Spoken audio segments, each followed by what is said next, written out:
네, 오늘은 사도행전 20장에 있는 이야기를 할 거예요. 네, 그런데 이제 그 전에 사도행전에서 19장에서 있었던 것이 사람들이 자신의 생업 때문에, 현실 때문에 복음을 밀어내지 않습니까? 그걸 바라봐서 보면서, 아, 이게 복음이라고 하는 것 자체가 결국엔 이기에 따라서 선택한 거지, 이기가 없이 복음을 따른다라고 하는 것은 참 어렵다라는 거를 지난 시간에 생각을 해봤어요. 그렇죠? 네, 그리고 이제 에베소서를 공부하면서 이 사람들이 얼마나 사상적으로 혹은 논리적으로 또는 뭐 철학적으로 아무리 다 대답을 들어도 음, 이 사람들에게 설득이 안 될 수 있다라는 것도 알게 되었죠. 음. 네. 꼭 제가 지난 시간에 말씀드렸을지 모르겠지만 지구가 평평하다고 믿는 분들 아시죠? 네, 네. 주변에 계실 거예요, 아마. 네, 근데 그분들이랑 대화를 하면 진짜로 신기해요. 네, 예, 정말로 신기해요. 지구가 평평하고, 그러니까는 옛날 기독교 사상이고, 옛날 힌두교 사상이고, 신기하게 가지고 있는 사상이 있어요. 그 지구가 이렇게 천장이 이렇게 있고, 우리가 지구가 이렇게 있고, 여기는 땅 떨어지고, 음, 여기에는 별이랑 해랑 이렇게 하나님이 조명처럼 달아놨다. 이렇게 믿는 사람들이잖아요. 저도 몰라요. 제가 뭐 우주에서 본 것도 아니고. 하지만 저는 이제 지구가 둥글다라는 거를 믿어요. 왜 네, 믿냐라고 하면 가장 차원이라고 하는 것을 초월하는 이 면이 구거든요, 구. 그렇기 아니, 때문에 욥기에도 나오지 않았어요? 그 공처럼 달아놓고 뭐 그거 어디 그냥 나왔는데? 공중에 달아났다라고 한 표현인데, 응. 네, 아, 아무튼 그래서 성경에서는 사실상 이게 맞아요. 성경에서는 음, 왜냐하면 하늘이랑 땅이라고 하는 개념으로 구별되기 때문에 그냥 과학적인 생각이 없이 보면은 이게 맞고요. 하지만 차원이라고 하는 개념에서 본다면 가장 현실성 있는 만약에 차원적인 존재가 있다, 차원적인 개념이 있다라고 하잖아요. 그러면 가장 현실성 있는 게 이 구 형태예요. 음, 네. 그러니까는 저는 오히려 과학을 잘 모르지만 만약에 하늘이라고 하는 개념과 이 땅이라고 하는 개념이 만난다라고 하면 차원이라고 하면 구가 가장 현실적이다라고 생각을 하기 때문에 저는 이걸 믿어요. 뭐 제가 증명할 수 있는 건 아니고요. 근데 제가 이게 이야기 왜 말씀드리냐면 이런 분들하고 대화를 해보잖아요. 그러면 근거는 중요한 게 아니에요. 음, 왜냐? 이런 분들은 원하는 것만 찾아요. 딱 원하는 것만 골라서 음모론 같은 거 있잖아요. 주변에 음모론 좋아하시는 분들 있으면 재밌어요. 그분들은 진짜 온 세상이 다 그 그림자들이 조종하는 데에서 있는 거예요. 근데 이제 그거를 믿잖아요. 이제 그런 분들은 뭐, 이렇게 지적으로 떨어지시는 분들도 아니에요. 엄청나게 엘리트예요. 맞아. 맞아. 예. 그러니 그런 분들이 그거 왜 믿나 싶지만 제가 말씀드렸죠. 근거, 증거 이런 거 갖다 줘봤자 의미가 없어요. 왜냐하면 원하는 것만 듣고 원하는 것으로 자기 사상을 다 만들어 버리니까. 그러면 이제 분명하게 알게 되었죠. 믿음이라고 하는 것 자체는 결국에 제가 선택이라 했잖아요. 그 기억나시죠? 네, 예. 그냥 결국에 자기가 선택한 대로 믿는 거예요. 증거가 많아가지고 믿는 게 아니라. 우리가 그래. 예. 그러니까 지금 에베소에서 사람들이 계속 복음을 전하고 뭐 이런 일이 있다고 하지만 그들의 중심에 있는 음, 원하는 것이 무엇인가 음, 라고 하는 게 문제인 거예요. 잘 보세요. 예수님께서 제자들이 예수님 십자가 달리시기 전에 기도해 달라고 부탁받았죠. 그렇죠? 네. 근데 그 사람들이 어떻게 했어요? 기도했어요, 잤어요? 잤어요. 잤죠. 근데 예수님께서 너네가 못됐다라고 하셨어요? 아니면 마음은 원이로되 육신이 약하다고 했어요? 두 번. 마음 원이라 그랬어. 그렇죠. 예. 그 차이 아시겠어요? 네, 음. 그냥 예수님은 뭘 보시는 거예요, 지금? 원함을 보시는 거예요. 그러니까 그것만으로도 그분에게 있어서는 큰 위로인 거예요. 음, 육신이 약한 거니까.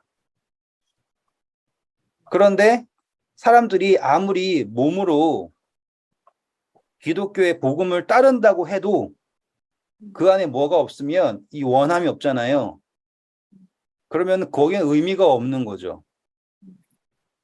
왜 사람들이 종교를 선택하는가라고 했을 때 이제 특별히 한국에서 커다란 교회 다니시는 분들의 이유가 있죠. 거기서 뭐 만들려고 그래요? 사업 인맥 만들려고 가는 분들도 많잖아요. 그러니까 그들이 신앙의 원함이 딱 이기와 경합 붙어 있을 때 그들의 신앙은 그들의 원함이 세상에 있다라는 것이 드러나고 이게 탁 떨어지는 순간 다 필요 없다라는 것이 돼버렸죠.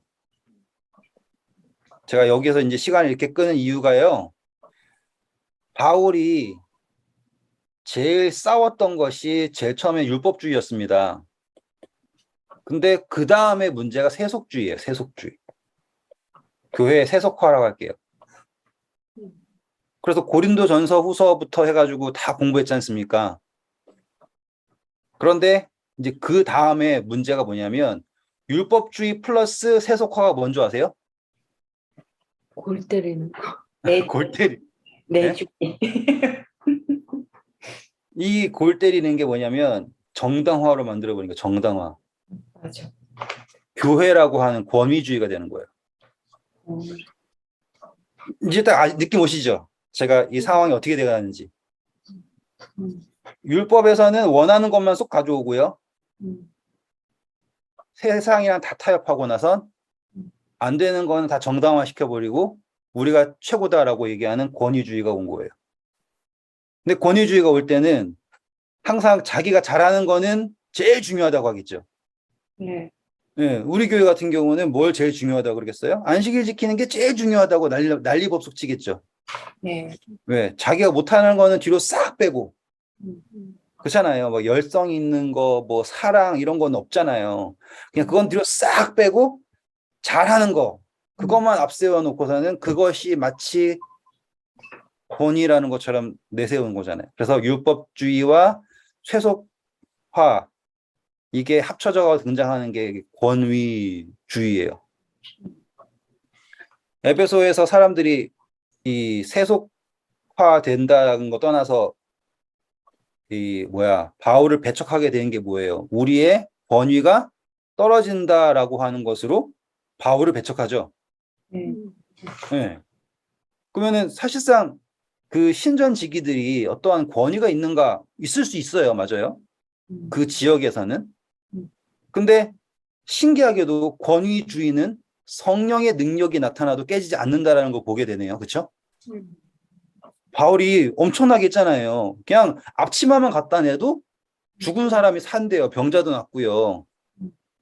그래도 뭘 깰 수 없었어요? 권위주의는 깰 수 없었어요. 그러면 자 이제 예수님이 오셔요. 지금. 그러면 과연 오늘날의 교회는 예수님을 영접할 수 있는가라고 하잖아요. 그러면은 답은 아닙니다라고 갈 수밖에 없는 거예요. 왜? 여기에 있으니까. 이 정도로 이해하시면 바울이 왜 이것 가지고 싸우는지에 대해서 나중에 공부하면 잘 나와요. 그게 제일 잘 나오는 게 디모데 전후서예요. 왜냐하면 디모데가 이 선교를 해야 되는데 나이가 많아요? 적죠. 게다가 민족도 반짜리잖아요. 그래가지고 바울이 디모데에게 힘을 주기 위해서 계속 얘기하는데 그 권위를 어떻게 할 것인가에 대해서 막 얘기해요. 그래서 장로라면 어떻게 해야 된다, 집사라면 어떻게 해야 된다 이런 식으로 막 이야기하는 이유가 이 권위주의의 근본을 제대로 잡기 위해서 바울이 디모데를 사용하거든요. 그건 나중에 디모데 시간에 하고요. 자, 이제 다시 사도행전 20장 오셔가지고요. 1절부터 6절까지 일단 읽어주시면 감사하겠습니다. 소요가 그침에 바울은 제자들을 불러 권한 후에 작별하고 떠나 마게도냐로 가니라. 그 지방으로 다녀가며 여러 말로 제자들에게 권고하고 헬라에 이르러 거기 석 달 동안 있다가 배 타고 수리아로 가고자 할 그때 유대인들이 자기를 해하려고 공모함으로 마게도냐를 거쳐 돌아가기로 작정하니 아시아까지 함께 가는 자는 베레아 사람 브로의 아들 소바더와 데살로니가 사람 아리스다고와 세군도와 더베 사람 가이오와 및 디모데와 아시아 사람 두기고와 두로비모라. 재밌죠? 되게 많아요. 바울을 따라다니는 사람들이 제일 정말 많죠. 그런데 각 지역에서 한 명씩인 거 보시죠? 네, 어떤 지역에서 누구, 어떤 지역에서 누구, 어떤 지역에서 누구. 그 중에서 저희가 기억해야 될 사람은 디모데겠죠, 이제. 공부할 거니까. 디모데는 제일 처음 불렀잖아요. 거의 바울이 제일 처음 여행할 때. 자, 그래가지고는 5절, 6절 읽어주세요. 그들은 먼저 가서 드로아에서 우리를 기다리더라. 우리는 무교절 후에 빌립보에서 배로 떠나 닷새만에 드로아에 있는 그들에게 가서 이레를 머무니라. 네. 이제 뭐 빌립보도 등장했고요. 그리고서 이제 드로아에 와가지고는 이제 7일 동안 머물게 되었습니다. 그리고서는 7일이 끝났죠. 네. 7일이 끝나고 7절.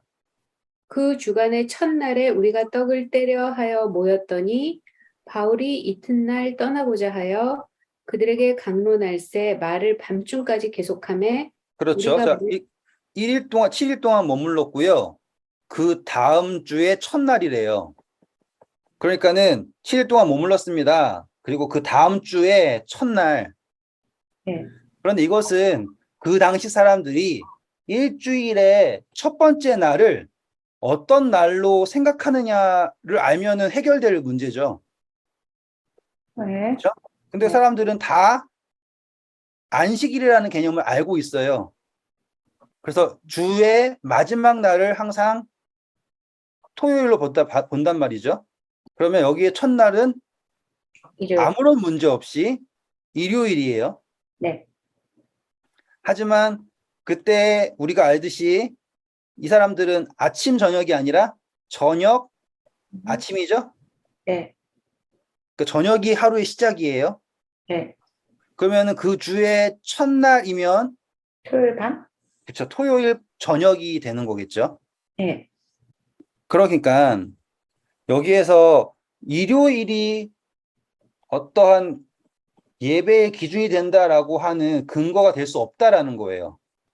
만약에 일요일 날 예배 드리는 것의 근거가 이 성경절이라면 그 사람들의 생각했을 때 일요일은 토요일 저녁이기 때문에 토요일 날 저녁에 예배 드리는 게 맞네요 라고 하는 게 되겠죠. 사실 그렇게 중요하진 않아요. 하지만 여기에서 우리가 알아야 될 게 뭐냐, 바울이 이튿날 떠나야 한다는 거죠. 그래가지고는 떠나기 전에 바울이 하는 게 뭐예요, 지금? 강론. 강론하는 거죠. 예배가 아니에요. 왜냐, 근데 이거 가지고서는, 자, 사람들이 모여서 떡을 떼고 말씀을 강론한다라는 게 예배 말고 뭐가 있습니까? 라고 하잖아요. 그런데 사람들은 떡을 떼는 거를 모임의 일부로서 늘 해왔어요. 그리고 바울은 언제나 말씀을 강론을 했죠. 그리고 특별히 이 사람이 지금 강론을 하는데 어디에서 강론을 해요? 회당에서 강론을 해요? 어떤 사람이 집에서 해요? 집에서. 어떤 사람 집에서 집에서 하죠. 그리고 2절 한번 다시 보시면 바울은 이 강론을 제자들에게 여러 지방을 돌아다니면서 하고 있던 중이죠. 네. 네. 그리고 만약에 강론하는 것이 예배라면 19장에 바울이 매일 어디에서 강론했었어요? 회당. 회당. 회당 말고 어? 9절, 19장 9절.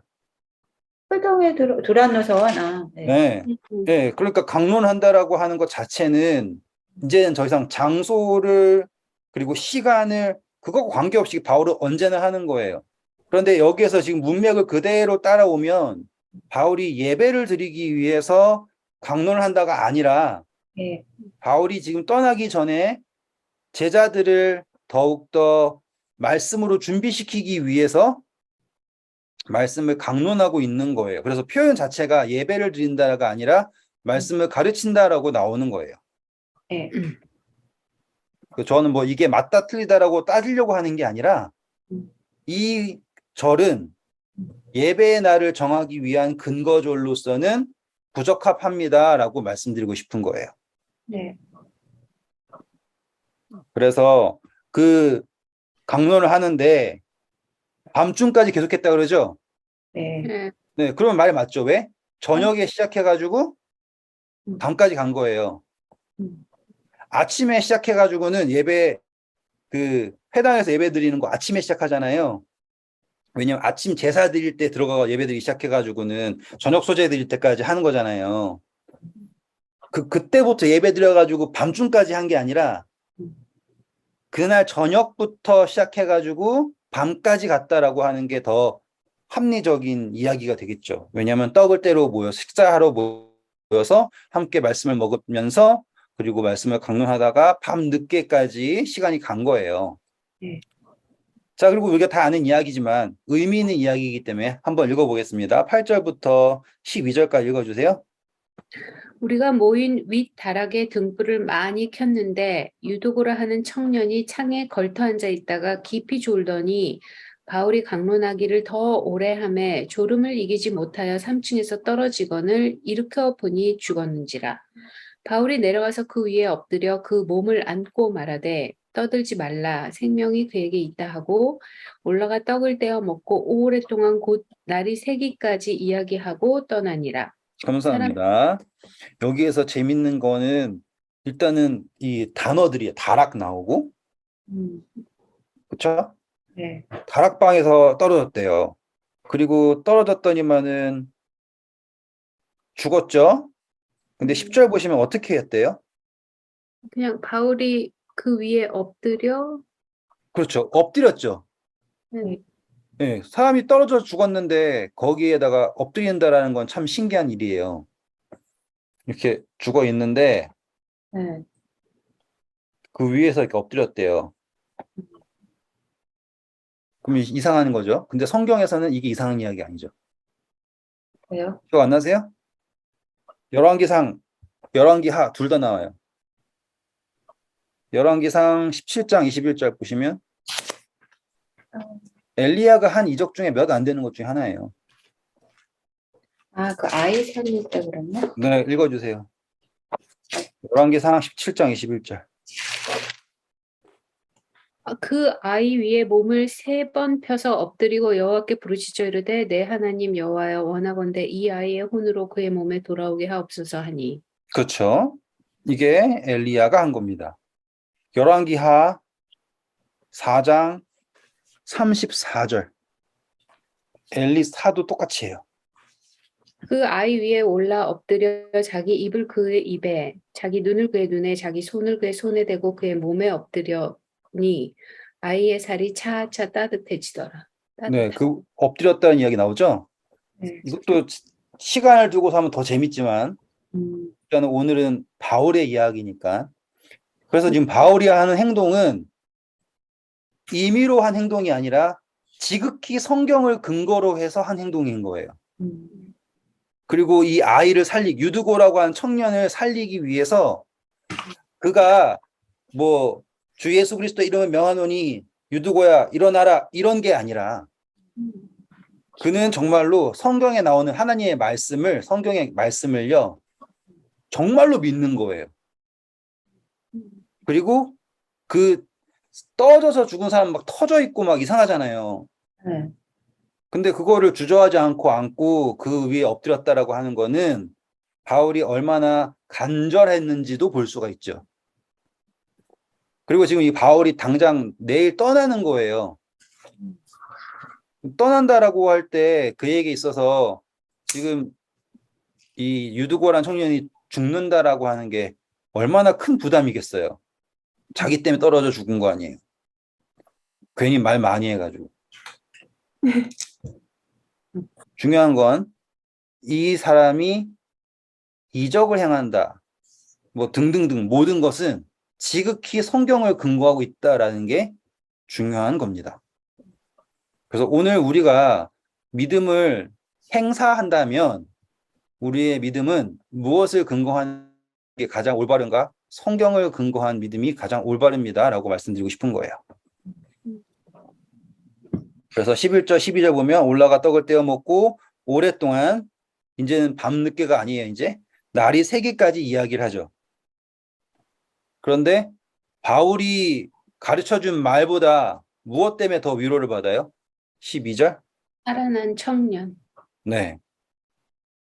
그러니까 하나님께서 일하시는 방식도 볼 수가 있는 거예요. 정말 그들에게 필요한 것은 바울이 말하는 어쩌면 바울이 안절부절하면서 이제 지식을 전했겠죠. 지식을 전해서 깨달아야 된다라고 얘기했지만 하나님께서는 오히려 그들에게 위로를 주신 거예요. 그래서 바울이 그걸 보고서 어쩌면 하나님을 배웠을 것 같아요. 바울은 떠나기 전까지 막 이렇게 급한 마음이 있었을지 모르지만 하나님께서는 이 유두고라는 청년을 살림으로써 그 지역에 있는 모든 하나님의 백성들을 위로하셨다라는 걸 볼 수 있습니다. 자, 13절부터 16절까지 읽어주세요. 우리는 앞서 배를 타고 앗소에서 바울을 태우려고 그리로 가니 이는 바울이 걸어서 가고자 하여 그렇게 정하여 준 것이라. 잠깐만요. 여기서 제가 전에 말씀드렸던 거 기억나시는지 모르겠지만 우리라고 하죠. 네. 네, 그래서 사도행전을 볼 때 화자가 바울이라고 정확하게 하는 게 있고요. 우리라고 하는 것을 말할 때가 있어요. 이렇게. 그러면 여기에 저자가 누구예요? 누구죠? 누가죠? 네. 네. 네. 그래서 이 우리라고 하는 단어에 우리는 항상 누굴 염두에 둬야 되냐면 누가를 염두에 둬야 됩니다.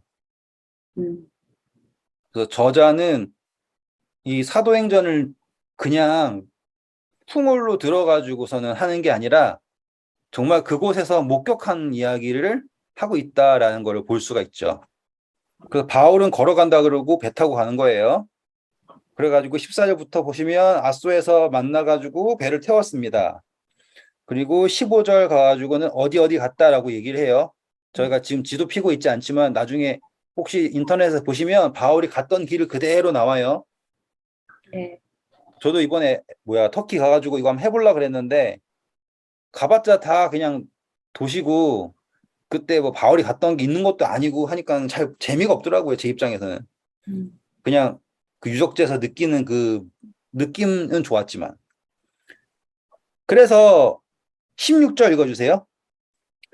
바울이 아시아에서 지체하지 않기 위해 에베소를 지나 배 타고 가기로 작정하였으니 이는 될 수 있는 대로 오순절 안에 예루살렘에 이르려고 급히 가미러라. 네, 이제 다시 돌다가 에베소로 온 거예요.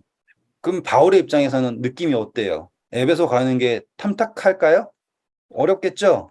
왜냐하면 19장에서 어떤 일 당했어요? 소송당하고 난리쳤잖아요. 그런데 바울은 지금 뭐 하려고 하지 않고 지체하지 않기 위해서 어떻게든 에베소로 간 거예요. 그리고 에베소에 가서 그가 아주 정말로 멋진 설교를 합니다. 한번 읽어보세요. 정말 멋져요. 바울이 밀레노에서 사람을 에베소로 보내 교회 장로들을 청하니 오매 그들에게 말하되 아시아에 들어온 첫날부터 지금까지 내가 항상 여러분 가운데서 어떻게 행하였는지를 여러분도 아는 바니 곧 모든 겸손과 눈물이며 유대인의 관계로 말미암아 당한 시험을 참고 주를 섬긴 것과 유익한 것은 무엇이든지 공중 앞에서나 각 집에서나 거리낌 없이 여러분들에게 전하여 가르치고 유대인과 헬라인에게 하나님에 대한 회개와 우리 주 예수 그리스도께 대한 믿음을 증언한 것이라. 보라, 이제 나는 성령에 매여 예루살렘으로 가는데 거기서 무슨 일을 당할지 알지 못하노라. 오직 성령이 각 성에서 내게 증언하시어 결박과 환난이 나를 기다린다 하시나 내가 달려갈 길과 주 예수께 받은 사명 곧 하나님의 은혜의 복음을 증언하는 일에 마치려 하면은 나의 생명조차 조금도 귀한 것으로 여기지 아니하노라. 보라, 내가 여러분 중에 왕래하여 하나님 나라를 전파하였으나 이제는 여러분이 다 내 얼굴을 다시 보지 못할 줄 아노라. 그러므로 오늘 여러분에게 증언하거니와 모든 사람의 피에 대하여 내가 깨끗하니 이는 내가 꺼리지 않고 하나님의 뜻을 다 여러분에게 전하였습니다. 여러분은 자기를 위하여 또는 온 양떼를 위하여 삼가라. 성령이 그들 가운데 여러분을 감독자로 삼고 하나님이 자기 피로 사신 교회를 보살피게 하셨느니라. 내가 떠난 후에 사나운 이리가 여러분에게 들어와서 그 양떼를 아끼지 아니하며 또한 여러분 중에서도 제자들을 끌어 자기를 따르게 하려고 어그러진 말을 하는 사람들이 일어날 줄을 내가 아노라. 그러므로 여러분이 일깨어 내가 3년이나 밤낮 쉬지 않고 눈물로 각 사람에게 훈계하였던 것을 기억하라. 지금 내가 여러분을 주와 그 은혜의 말씀에 부탁하노니 그 말씀이 여러분을 능히 든든히 세우사 거룩하게 하심을 입은 모든 자 가운데 기업이 있게 하시리라. 내가 아무리 은이나 금이나 의복을 탐하지 아니하였고 여러분이 아는 바와 같이 이 손으로 나와 내 동행하는 쓰는 것을 충당하여 범사에 여러분에게 모범을 보여준 바와 같이 수고하여 약한 사람들을 돕고 또 예수께서 친히 말씀하신 바 주는 것이 받는 것보다 복이 있다 하심을 기억하여야 할지니라. 이 말을 하는 무릎을 꿇고 그 모든 사람들과 함께 기도하니 다 크게 울며 바울의 목을 안고 입을 맞추고 다시 그 얼굴을 보지 못하리라 한 말로 말미암아 더욱 근심하고 배에까지 그를 전송하니라. 감사합니다. 와, 긴 이야기지만 정말 대단하지 않아요? 이 짧은 마지막 이야기에 정말로 모든 게 담겨 있다라는 것을 보실 수 있게 되었죠. 우리가 에베소서를 읽었고, 그쵸? 그러니까 이 사람이 말하는 게 너무 멋져요. 저는 여기에서 일단 제가 선교사 할 때 항상 성령에 매여서 떠난다 이런 말 되게 좋아했거든요. 근데 그 이야기를 누가 한 거예요? 바울이 한 거예요. 근데 바울이 갈 때 그냥 가지 않고 예루살렘에 가면 잡히러 간다라는 걸 알면서 가는 거예요. 근데 그 잡히러 가는 거를 저 같으면 좀 이따 잡히고 싶을 것 같아요. 근데 바울은 지체하지 않는데요. 그래서 시간을 아끼려고 에베소로 갔다 하지 않습니까? 왜? 만약에 하나님의 일이 내가 예루살렘에서 잡혀야지 되는 거라면 나는 주저하지 않고 가서 오게 갇히겠다라고 하는 마음인 거예요. 너무 멋지지 않아요? 바울은 그가 다시 못 돌아올 거라는 것도 알고 있어요. 그런데도 주저함 없이 가는 거예요. 이거는 약간 좀 다른 거예요. 맞아. 요즘에 누군가가 저보고 선교사면은 저기 이슬람 나라 가서 선교해야 되는 거 아니냐 이렇게 얘기하잖아요. 그래서 제가 만약에 팔레스타인 같은 데 가서 선교를 한다고 쳐요. 그건 다른 이야기예요. 그거는 뭐냐면 무모한 거예요. 그런데 이제 바울은 뭘 본 거예요? 하나님 뜻이 거기 있다라는 것에 대한 완벽한 확신이 있잖아요. 그리고 그 확신이 다른 사람들이 무시할 만한 확신이 아니라 모든 사람이 납득할 만한 확신을 가지고 있는 거예요.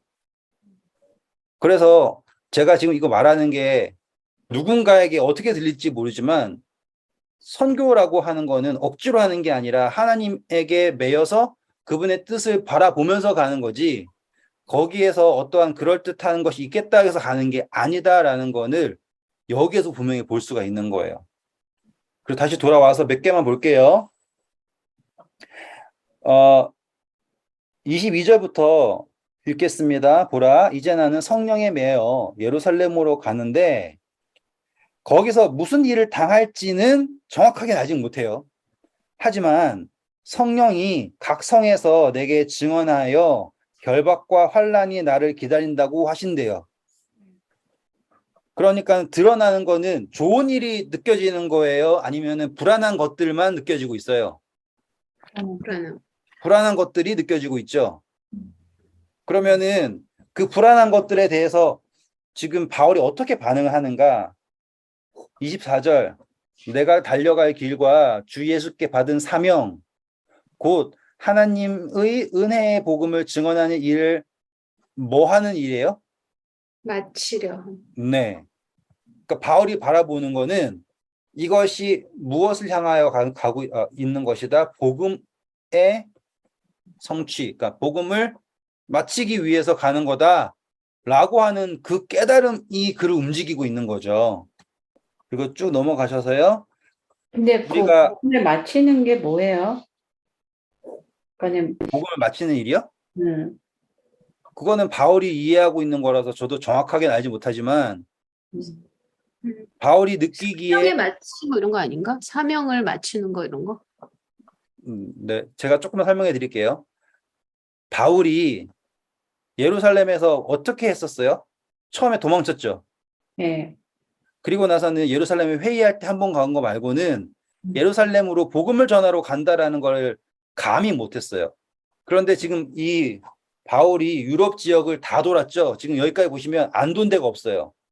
돌면서 유럽에서 아시아에서 가장 중요한 에베소 교회에도 3년간 머물면서 복음을 전파했잖아요. 근데 그에게 있어서 가장 가슴 아픈 곳은 어디일까요? 당연히 예루살렘이겠죠. 그러니까 그에게 있어서 땅끝은 어디냐면 예루살렘이에요. 음, 느낌 오시죠? 음, 그에게 있어 땅끝을. 똑같이 이 지구는 둥그니까 결국에는 시작하는 곳이 땅끝이라는 것도 이해하실 수 있잖아요. 음. 그래서 제가 예전에 복음은 계속 서쪽으로 가고 있습니다 했던 거 기억나시죠? 이렇게 진짜로 복음은 서쪽으로 돌고 있잖아요. 근데 그러니까는 바울, 네? 로마까지 가야 되잖아요.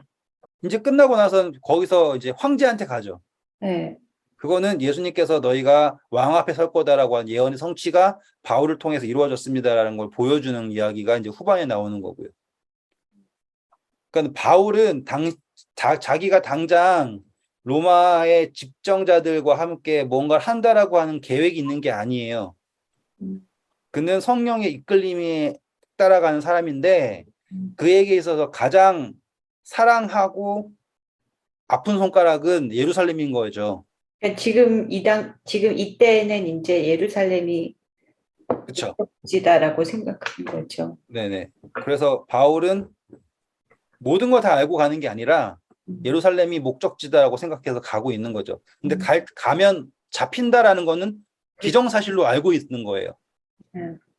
왜냐하면 바울이 이 복음을 전하고 돌아다닐 때 유대인들이 다 공격했죠. 예. 아마 예루살렘에서는 이를 갈고 있을 거예요. 음, 이 예루살렘에서 사실상 이제 분교인 거잖아요. 회당들이면. 신기하게도 웬만한 도시에 당시 로마 제국에 웬만한 도시마다 다 회당이 있잖아요. 근데 바울이 뭐 했어요? 도장 부시기처럼 다 회당 다 없애고 다닌 거 아니에요. 그러니 본진에서는 얼마나 바울이 미웠겠어요. 음. 그리고 네.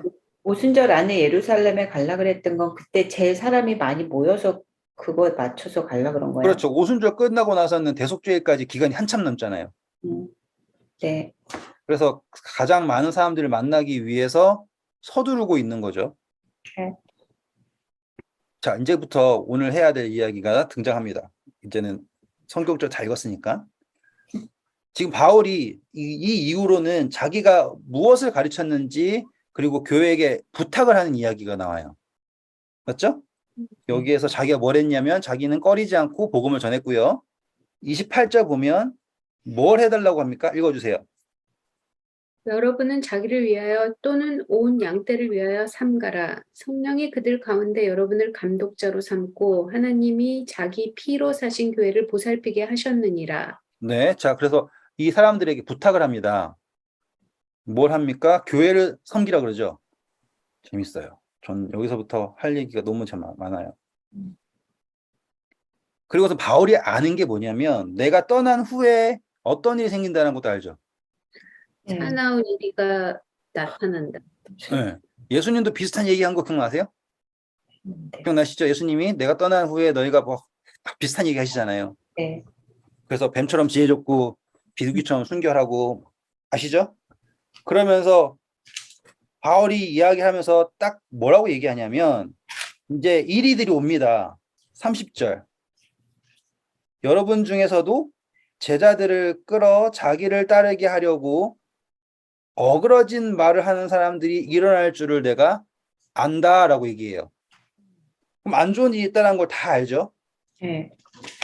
하지만 바울이 그것을 막으려고 하지 않는다라는 것도 보이세요? 네. 이거 보실 수 있으면은 정말로 잘 보시는 거예요. 음. 분명히 교회 안에 이물질이 들어온다라는 걸 알아요. 근데 바울이 그거를 차단하기 위해서 애쓰지 않는다라는 것도 여기서 볼 수 있어요. 음. 근데 바울이 한 행동은 누구랑 아주 흡사하냐면 예수님께서 하신 행동과 매우 흡사해요. 예수님께서 십자가에서 우리의 죄를 다 용서하셨어요. 그러면 현명한 분이라면 우리가 다시 죄를 못 짓게 하는 게 가장 현명하겠죠. 근데 그렇게 하지 않고 그렇게 될 것이다, 이물질이 나타날 거다라는 거를 말하고 경고하고 만다 이거예요. 그럼 거기에서 우리는 뭘 볼 수 있냐면 사랑을 볼 수 있는 거예요. 뭐냐면 믿음이라는 것도 볼 수 있겠죠. 네. 그래서 뭘 얘기를 하냐면 너희들이 이것을 감당할 만하다라는 거를 믿고 계신다라는 거예요. 네. 그래가지고 이물질이 올 테니까 그때는 뭘 하라고 얘기합니까? 31절. 기억하라. 그렇죠.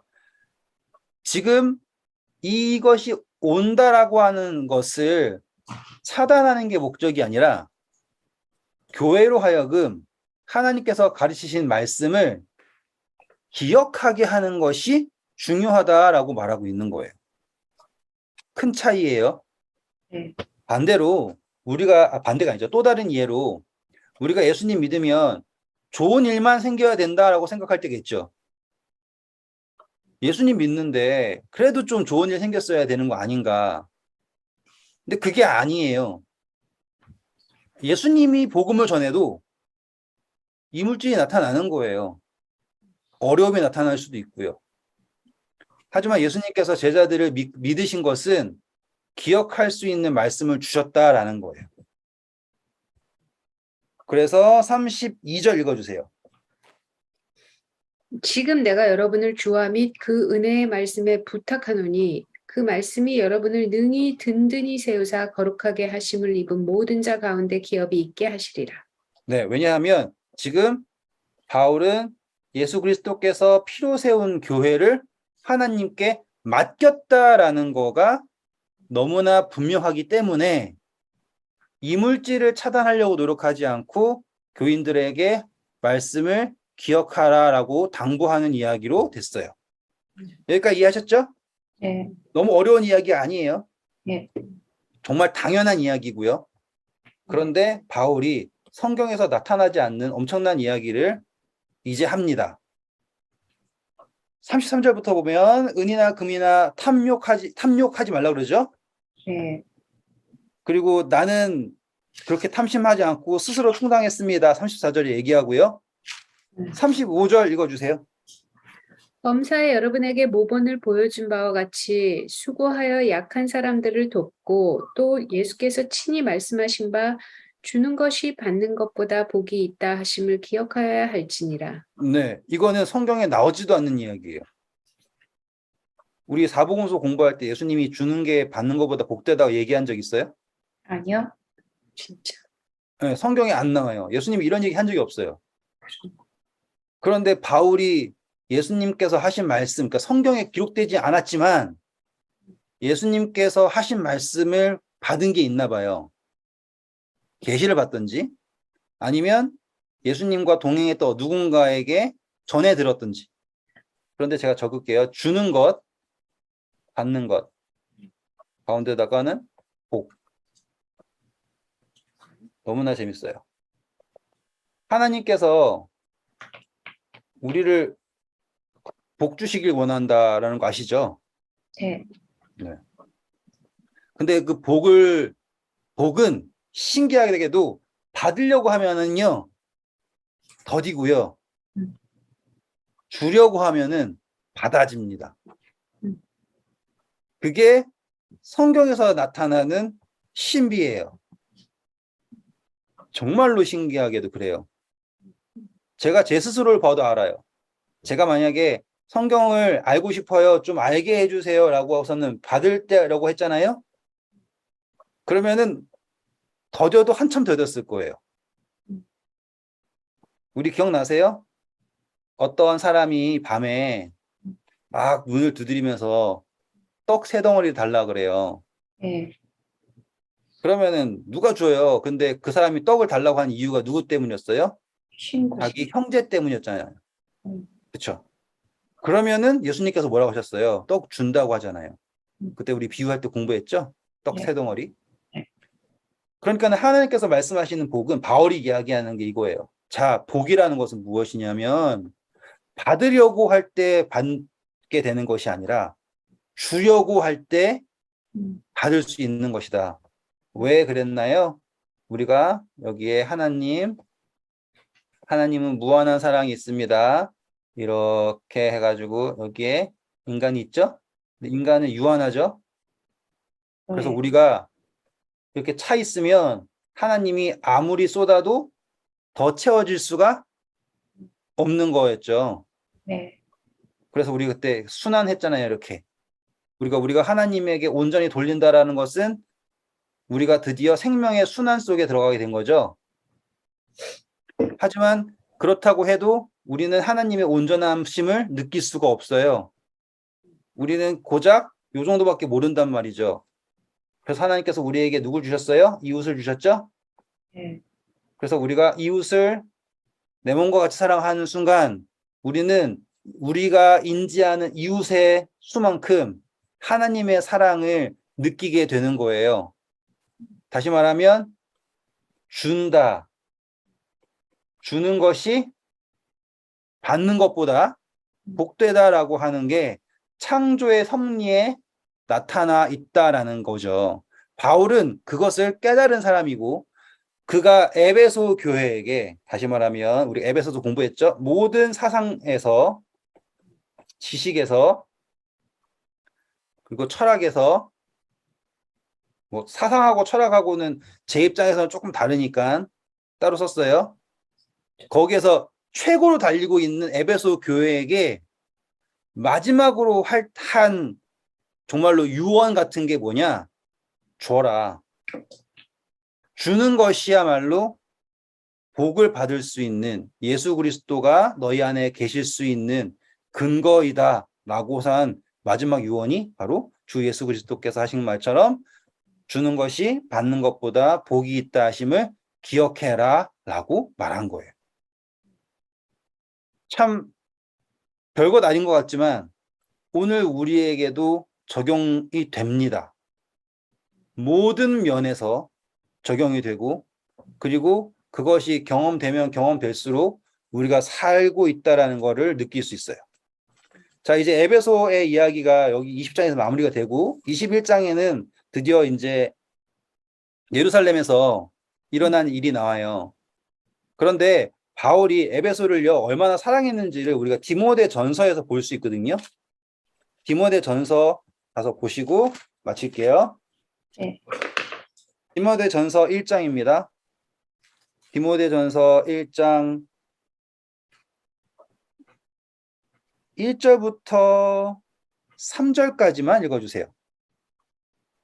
우리 구주 하나님과 우리의 소망이신 그리스도 예수의 명령을 따라 그리스도 예수의 사도된 바울은 믿음 안에서 참 아들 된 디모데에게 편지하노니 하나님 아버지와 그리스도 예수 우리 주께로부터 은혜와 긍휼과 평강이 내게 있을지어다.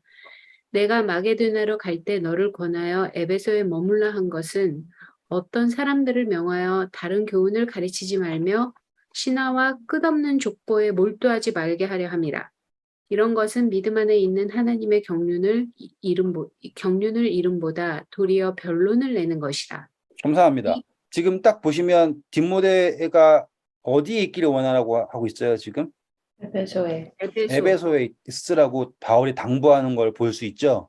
네. 그러니까 바울이 에베소 교회를 얼마나 사랑했는지를 알 수 있고 에베소 교회 사람들은 뭐에 빠져 있는지 아시겠죠? 4절 보시면 신화, 족보. 그렇죠? 그래가지고 변론만 하는 거예요. 그런데 우리 에베소서 1장과 3장에서 하나님의 경륜 공부했던 거 기억나시죠? 네. 네. 지금 디모데전서 1장 4절 보니까 그 사람들은 신화와 족보에 빠져가지고 변론만 하지 하나님의 경륜을 깨달을 수 없다라는 거를 볼 수 있죠. 그러니 디모데전서에서 바울이 이야기하고자 하는 것과 에베소서에서 이야기하고자 하는 게 매칭이 되죠. 그렇죠? 그런데 디모데서는 아까 제가 제일 처음에 얘기했던 것처럼 이게 나오는 거예요. 율법주의 플러스 세속화되었을 때 그 사람이 빠지는 게 뭐라고요? 권위주의. 여기에 대해서 바울이 이제 설명해 나가요. 다음 시간에 만나면 그것을 하는데 바울이 디모데에게 이 함정을 어떻게 타파해 나갈 수 있는가라고 하는 것을 진짜로 아버지가 아들을 가르치는 것처럼 정말로 사랑으로 말하고 있습니다. 그리고 계속 디모데의 그 자존감을 올려줘요. 그래서 저는 디모데 전후서 읽을 때 항상 제가 자존감 떨어질 때 읽어요. 그러면 진짜로 아직 살만한 거구나. 하나님께서 나를 믿어주시는구나. 이런 거를 볼 수 있는 거죠. 왜냐하면 디모데는 어리고 혈통도 어정쩡한데 바울이 어디로 보내는 거예요? 제일 중요한 에베소로 보낸다라는 거 봤을 때 정말로 하나님께서 진짜로 어딜 봐도 부족하고 어정쩡한 나를 이곳에 세우신 것은 하나님이 나를 믿어주신다라는 것, 그리고 내가 연소하다라는 것, 잘 알지 못하다는 것으로 걱정하지 말고 하나님께서 너에게 성령을 부으셨다라는 걸 믿어야 한다라는 게 디모데서의 골자거든요. 다음 시간 재밌을 거예요. 정말 좋아요. 전 디모데서 자존감 올릴 때 정말 좋은 책이라고 생각을 해요. 네, 수고하셨고요. 감사합니다.